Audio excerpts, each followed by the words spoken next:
In the last chapter, we have learnt about how to manage permissions on a site with custom permission levels. So in this chapter, we'll learn about how to manage permissions on a list or a library.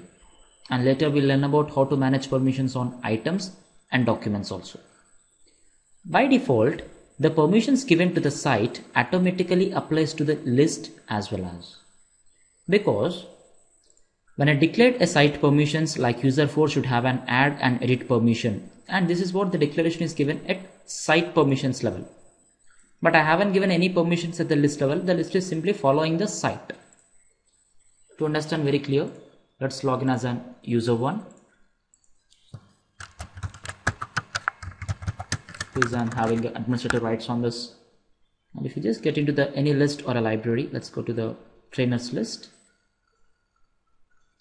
And let's go to the list which contains the data. Okay. So in this list, we have one option called as an list permissions in a list ribbon interface. If by chance due to some resolution, if you don't find this option, just get into the list settings, and within the list settings we have one more option called as an permissions for this list. More or less both will take you to the same permissions page. And if you closely observe this list inherits the permissions from its parent, and right now the parent for this list is my site, because the list is part of a site. So that's the reason the parent is Sharepoint for mine. And what all the permissions which are given at the Sharepoint will be simply followed to the list also, because the list is inheriting the permissions from the parent. The moment when I stop inheriting, then there is no connection between parent, that is Sharepoint site, and the list. The existing permissions will be carried, but in future if you add anything at the parent's site, that list will not get the permission directly. Let's read the points in the handout. We can override these settings by giving the permissions at the list. That's what we given here. So what are the objectives that we have here? To stop inheriting from the list and remove the group which has some permissions from the user accessing the list, and grant permissions. So let's work on these objectives. The first objective is stop inheriting. So let me stop inheriting. Already we know that there were different kinds of users in a site. Like in a site visitors, I have an user3 as a visitor. Though the user3 is a visitor at the site level, only for this particular list of a registration, I want to grant a permission for an user3, where user3 should also have a permission of add and edit also, only on this particular list. Grant. So now altogether user3 is having a permission of add and edit on a particular list, which is nothing but an registration list. So carefully get back to the home page. Now let's log in as an user3.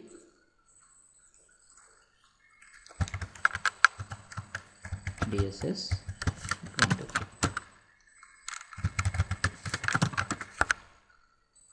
Now user3 is having actually a visitor permission. So in order to prove this, let's get back to the any documents library, and you can check it in any document you have a download permission. So visitors is perfectly working, and even on any other list like an announcement list, still he is a visitor. So announcement is not having any data, whereas employee, and see some data is there, you can only see the data which is there, that's it, because he is not having any permission to add or edit or delete. See, new item is also grayed out here, but only for an registration list. He'll also have a permission to add. Have you noticed? Whereas when I was in an employee list, I don't have this option called as an add new item. But the moment when I switch to the registration list, I also have a permission to add an item. Not only add, I also have a permission to edit an item which is already there. Sorry, instead of editing, we have a delete permission, because that's how we have created the permission level. So now the user3 is having explicit permission of add and delete on registration list. For rest of the list, they are anyhow following the same, that means inheriting the permissions from the parent. That's the reason they don't have this add and edit in them. Only registration list has stopped inheriting. That's the reason I can also able to specify the permissions only at list level. And right now you can just observe, even if I check on this particular item, it says still add and delete. And even if I check on the second item, still same, add or delete. and view of course. But what is my condition is, only for this particular second item, I should also have a one more permission like add, edit, delete, permission history, or I want to maintain item permissions furtherly. So basically I should become full control user. So I want to state that user 3 need to have one more permission on particular item level, and that is called as an item level permission. To understand very clear on this item, let's log in as an user 1. Because all these permissions has to be decided by the administrator only. Now user 1, already this list is stopping inheriting. So let us go to the another list and check. For the particular item, let's see item permissions. And you can see this, a list item will inherit the permissions from its parent, nothing but a site. And why a list item should inherit permissions from a site? Because the list item is a part of a list, so it should inherit from a parent that is nothing but a list. Since list is also inheriting permissions from a site, so item is also inheriting the permissions from a site only. But whereas in this case for a registration, a list is not inheriting any permissions from a parent. You can cross verify it. The list is not inheriting any permissions from a parent. So that's the main reason item will now inherit the permissions from a list level. Now the list item will inherit the permissions from its parent, nothing but an registration, that is list, because the list is not following any permissions from a site. Now I'll stop inheriting from the parent. Let's make sure that which item we are stopping. The second item, item permissions. Stop inheriting from the parent. Once again, I want to make grant permission for an user 3. And explicitly, I want to give full control permission for user 3 on this particular item. Scroll down and OK. Now you can see user 3 is having a full control. Of course, add and edit, which is followed from the parent. Now let's get back to the home page. Login as user 3.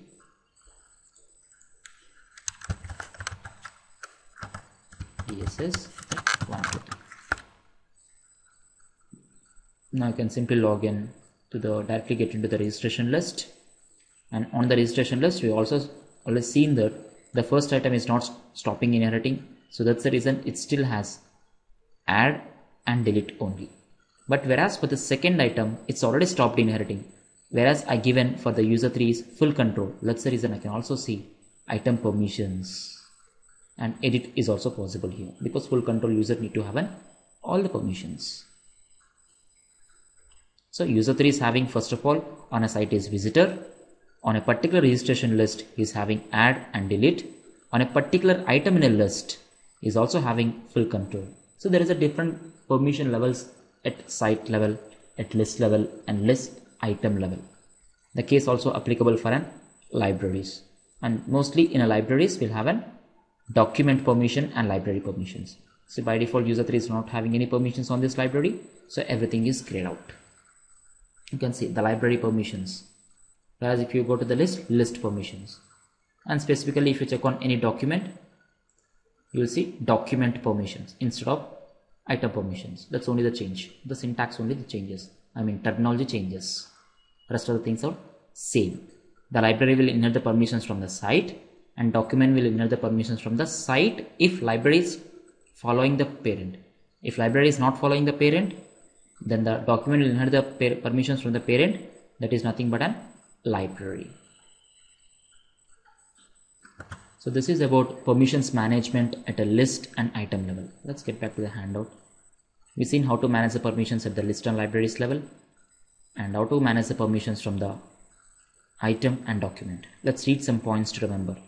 Every item or a document will inherit the permissions from its parent, nothing but site. When list and library inherit the permissions from its parent, that is site. Every item or a document will inherit the permissions from its parent, that is a list or library, only when list or library stop inheriting from its permission from the parent, that is site. When library or a list is not following parent, then obviously item or a document will follow the list or library respectively.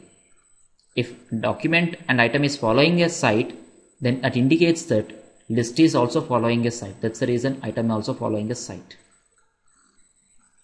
And list permissions. A list item permissions can be set from list tools, item ribbon, item permissions. So we already set this option from the list tools, like we were in registration list. From the list tools, item ribbon interface, item level permissions. That is, check on an item, item permissions. Okay, we given some scenario here. According to the scenario, you can proceed with. And at the same time, library document will have a permissions from the library tools, from document ribbon, document permissions. So library tools, documents ribbon, and check on any document, we can maintain document permissions. So all the permissions has to be managed by only a site collection administrator or a site administrator. That's very, very important point. If you have an administrator at list level, that is also fine. You can manage the permissions at item or document level. Given some points to remember. Active Directory group and SharePoint group should not have a same name. That's very, very important point. Let's get back to the Active Directory. Administrative tools. Let's say we have some group called as an developers, and I want to create a group in SharePoint with the same name.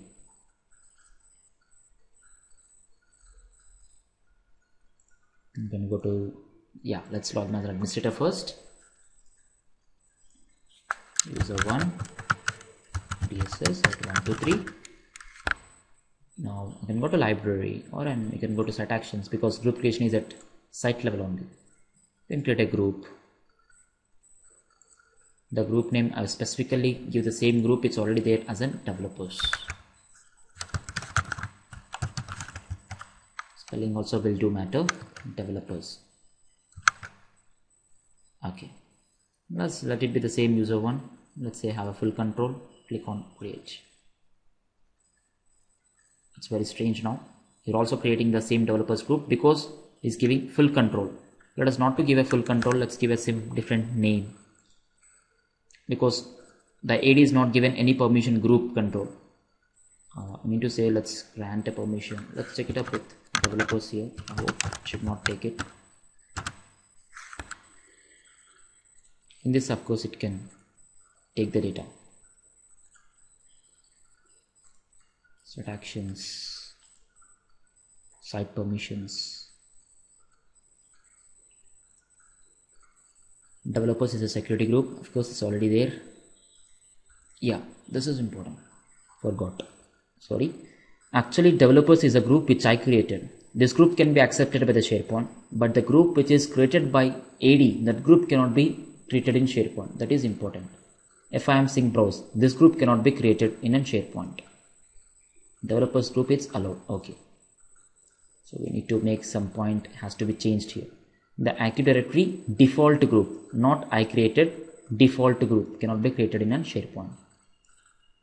Kindly rectify the mistake here. The next option is, once if we stop inheriting the permissions from the parent to the list or a subsite, then the list or a library or a subsite will have a unique permission. That's what we already seen. Once if you stop inheriting from the parent, then that list or a library will have an unique permissions. So permissions from the parent will not be inherited directly to the list or a library. And it's very important point to note that subsite is also saying that it also inherit. Let's verify. I have some subsite here already. It's SharePoint 2010. It is a subsite. And site actions and site permissions. Now you can see this. A website which inherited the permissions from its parent, nothing but in SharePoint. That means if user 1 is given as an administrator in a top level site, that is in the parent site, for a subset also he will become parent. And you can, very good example is like this. User 1 is actually given permission in the top level site. He also opened a subsite now, because the subset is inheriting the permissions from parent. And case is same. Once if you stop inheriting, and from now there will not be any interaction between parent site and subsite. Both will be different. That's what this point states. A scenario like a user who has a permission to add the data but not editing data.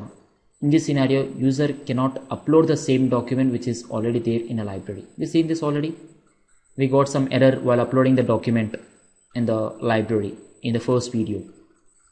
So overwrite existing document, maybe it's checked. That's the reason user is unable to upload the document. That's the reason that access denied message is shown. Now the point is very clear. Next, given how to manage permissions in a subsite. And we know it already. In a subsite, once if you stop inheriting, stop it. Let's grant some permission. Don't want to inherit. Let's grant some permission explicitly for. You can take in some different user. Let's take user 9. I will want to grant the permission as contribute. Okay. Let's go to browse. And for the subsite, I'm now trying to sign as a different user. Actually, I should go to the home page of the subsite. That's not an issue, no problem. So we'll log in as an user 9 DSS 123. You can see the access is denied because he was there in a settings page. Now get back to the site. User 9 is having some access on subsite. Now user 1 is part of only the subsite, and he will not have any access on parent side, but he will have an access on top level site, because the top level site is nothing but an subsite for this block site, that is SP2010. That's the reason he will have an access. You can even check on it, and you can see the navigation menu. You're there in Sharepoint 2010 from SP2010 from top level site. The top level site is once again a subset for this, but you cannot get enter into the Sharepoint. There it says the message access is denied. So because we have stopped inheriting, there is no relationship between parent and subsite. That is how managing the permissions at subsite level. The scenarios are given. So next we have an allow users to create their own site. That we'll see in the next video. And in this video majorly we covered how to create permissions or how to grant the permissions onto the list level, library level and subsite level. One of the very important chapters, security management on a list and library. So I want you to listen the video once again and practice each and every point which is given in the material. That's all in this video. Thank you.